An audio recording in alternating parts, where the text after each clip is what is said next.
I keep meaning to tell you about this and I keep forgetting, but I have finally, 2 years after starting the channel, started to upload some videos to LOLLUJO 2, the second channel, the second gaming channel. So if you want to see me play some games other than Football Manager, the link is down in the description. Head on over to LOLLUJO 2. At the moment, I've been playing Super Mario Maker 2 over there, and it's awesome. But that's going to be a home for all the non-Football Manager stuff. So head over there, check the videos out, subscribe. That would be marvellous. But we're still going to play Football Manager here, obviously.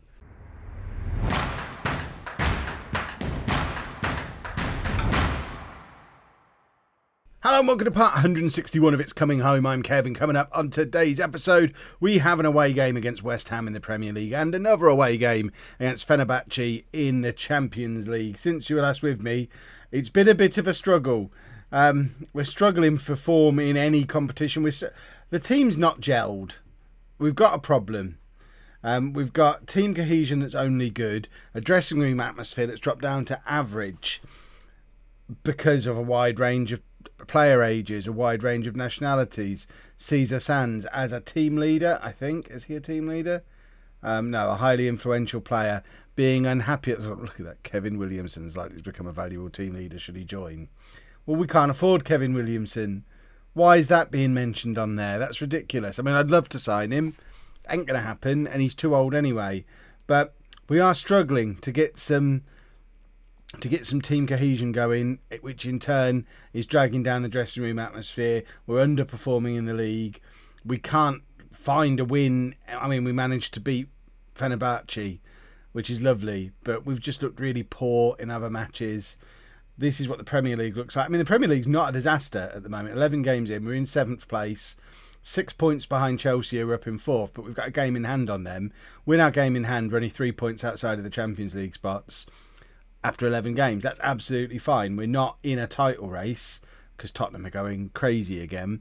We're not in a title race, but we want to be qualifying for the Champions League again. That's going to be the goal every year until this team starts to gel and we start to look like a super team.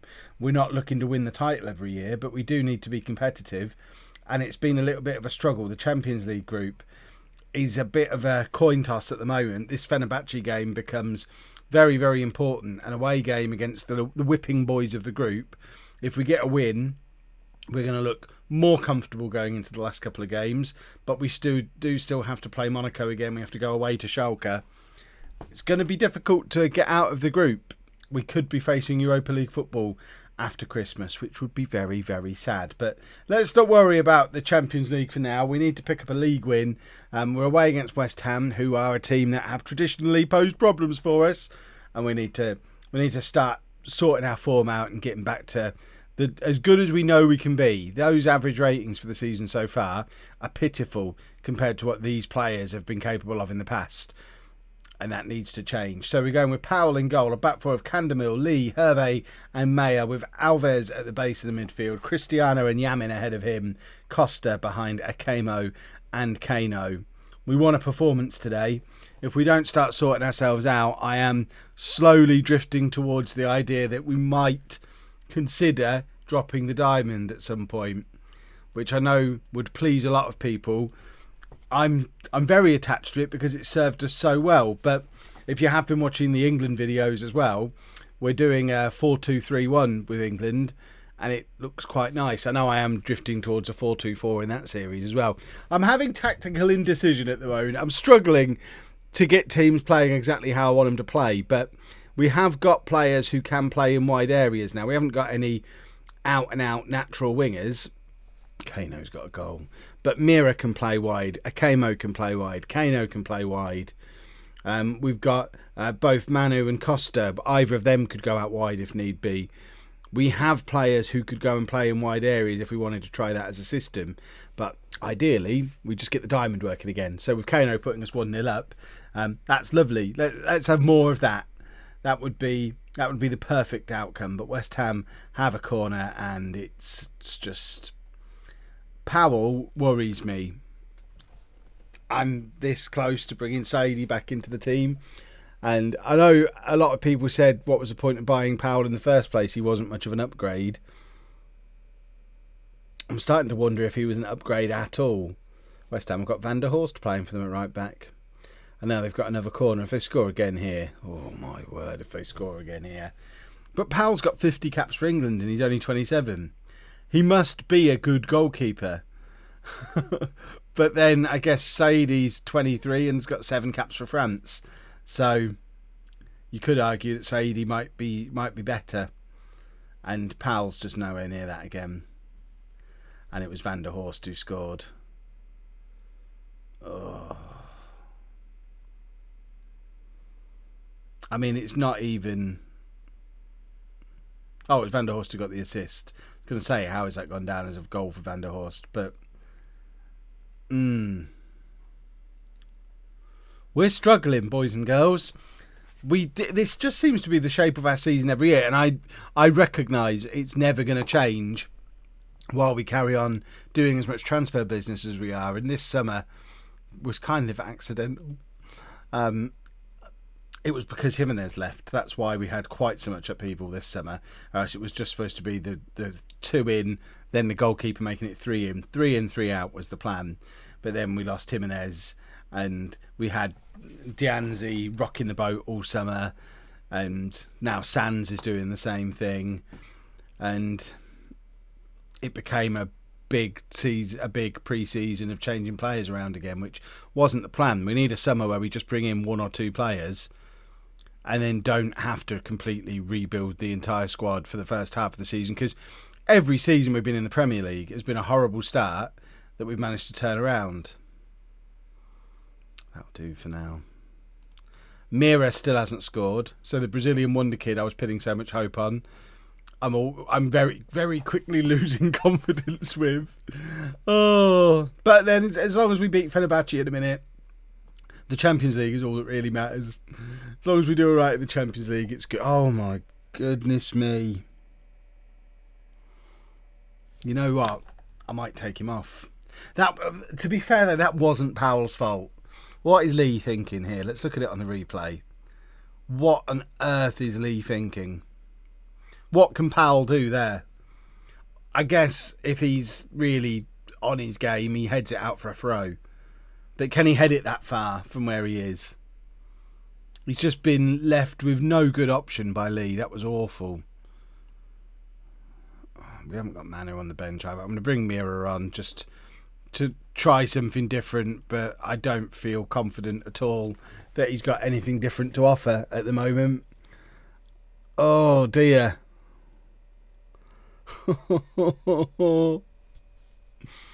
And the new boys aren't making the difference I hope they would make. Costa is great when he plays well, but he's so erratic with his form. And Zupancic is lovely, but I think we probably signed someone as good as him in the shape of Cristiano, who we probably shouldn't have signed, or we shouldn't have signed Zupancic, but we brought in 2 of them, and I now can't decide what my best midfield is, with Yamin still knocking around the place as well. So I've not got a settled midfield. Oh, why did I say I can't fault your performance? I can fault lots of performance there. That was awful. And we've lost again. And now we've got to go to Fenerbahce and we need to win when we're in terrible form. This is going to be interesting. Well, a few changes for the European game. Then Dianzi comes in at the back because Hervé cannot play in the Europa League. He's not in the squad. Ricardo comes in for Alves, who's picked up a knock. That man is forever injured. We chased him for so long. But my word, has he been injured a lot since he's been here? This is his 3rd injury since signing for Holme. And it's only November. I've got Zupancic back in the midfield. I'm trying these 2 the other way around. Cristiano is the playmaker, Zupancic is the Mazzala, just to see if that works. And then once again Costa in behind Akemo and Kano, hoping for a performance from the 3 of them. But those ratings, they're not where things were a few years back. And I think as much as I've just spent the first match talking about not wanting to go out and buy loads of players and letting the team gel, I do feel like if Mira's not going to be the man, we do need a world-class striker if we're going to make the next step up. I think we've got, when they play well, we've got a couple of decent keepers. We've got a solid back 4. We have a lot of very good midfielders. I just haven't worked out how to play them together yet. But once I figure that out, our midfield is very strong. But up front, I do worry that if Kano's not going to play out of his skin the way he did that season, he got all those goals, which is now 2 years ago. If he's not going to return to that kind of form, you got to remember Kano's 26 now, I think, and he's still never been called up by Spain. That tells you something about just how good he actually is, and he might have just been playing well above himself for a year and is still dining out on it now, and Akamo's just his mate who's not quite as good as he is. And you look at the two of them and think, if we had Williamson, how would we do him? Obviously we'd be doing much better because he's the best striker of his generation, and we're not going to get him now because he's old. But I think we need the next one of him. We need a real top level striker, and I think that means we are going to have to dip into the ever dwindling transfer kitty again and make some investments. And in order to do it, because we're well over our wage budget after last summer's dealings, we're going to have to do some selling. So we're going to have to. There's going to be at least one more summer of shuffling stuff around while I try and arrange everything in this squad to get to the point where we can be really competitive in the Champions League, which is what we're looking for. And I don't think we're there yet. I don't think we're going to get there with this group of players unless Mira does become the player that I'm kind of banking on him becoming. Cristiano, ball out to Maya. Maya, can he get the crossover? Cross does go over. Kano's there and it hits the post and Akamo's in. And a first goal of the season for Akamo. How has that been allowed to happen? It's November. The way that's been allowed to happen is because Mira also hasn't scored yet this season. And Castillo, is that his name? The other one, the one on loan from Barcelona, got a couple of goals early on, but he hasn't scored since. The goals just aren't coming. We identified that as the issue last year. That's why we bought Costa and Zupancic. Costa's probably our highest scorer, but as you've seen in today's episode, goes missing at times. Maya now with the cross to Kano, who can't get on the end of it but does chase after it, but then gives the ball away. He was tackled quite convincingly, but look at Costa chasing back. Zupancic now out to Sands. Sands with the cross, ends up with Kano. There's men free in the middle. One of them was Akamo. I was thinking more back in those kind of areas. There was someone just sat in that little pocket ready to receive the ball, but it didn't come to him. But importantly, and it doesn't really matter how we get there, we are currently top of the group because Schalke and Monaco are drawing. We're winning, as you can see. If we can carry on like this and go into the final two games on 9 points, top of the group, we could be all but there if we could then go and get a draw against Schalke. Although we wouldn't be, would be, because then on the last day they play Fenerbahce, which they'll win. We play Monaco, which we'll lose. So not only do we have to win this, we've also got to go and beat Schalke as well. Or else we leave ourselves having to beat Monaco, which we've already shown once this season we can't do. Sands! Cesar Sands has just scored a goal, everybody! There's a bit of a collector's item for you. I don't remember him ever scoring a goal before. Certainly not a goal of that kind. It's like he's been watching Mayer and Candemil and thinking, well, if he's going to continue playing me out at left back every now and again, I'll start playing like these two left backs. And then I'm going to run off, patting myself on the head and rubbing my belly, celebrating my goal. It was lovely stuff. Right, Costa looks like he's getting tired, which we need to be keeping an eye on. He's been poor again today. Let's get Mano on for Costa. That'll do for now. We want to praise... No, did I just cancel that change? No, I didn't. We want to praise them because they like praise. I've been criticising them a lot recently. Let's tell them they're doing good when they're doing good. And it's Mayer with the throw to Ricardo. Ricardo is also tiring and not playing particularly well. Cristiano, who looks like he's had a good game. I don't know what the average rating says about him, but every time he's had the ball, he's looked useful. Kano is in, and Kano now scores. And that's only his third goal of the season. I'm moaning on and on about where the problems are in this team. Oh, they're not gelling. Oh, I'm not sure if Powell's better than Saidi. It really does just come down to the same issue that we had when we got to the business end of the Champions League last year. And it's continuing now. Our attacking players are not performing. Between our four strikers that we've got as options, I think they've got maybe 6 goals between them, and it's November. And that's just not good enough. Right, we're going to take off Zupancic, get Yamin on for him. And I mean, that should be that. And it looks like Monaco have now gone ahead against Schalke. And I think that's probably quite a useful result for us if that ends like that. Because if we do then go and beat Schalke, we're through. And it doesn't matter. I mean, we've kind of been through anyway. But even if we draw against them, we go into that last game, I mean, in the same situation we were in before. It didn't actually make a difference at all. The important thing is we've played well. We've actually beaten Fenerbahce twice now. And that might just give our morale and form the boost it needs to get us going again. Because in that miserable run, the only 2 bright points have been against Fenerbahce.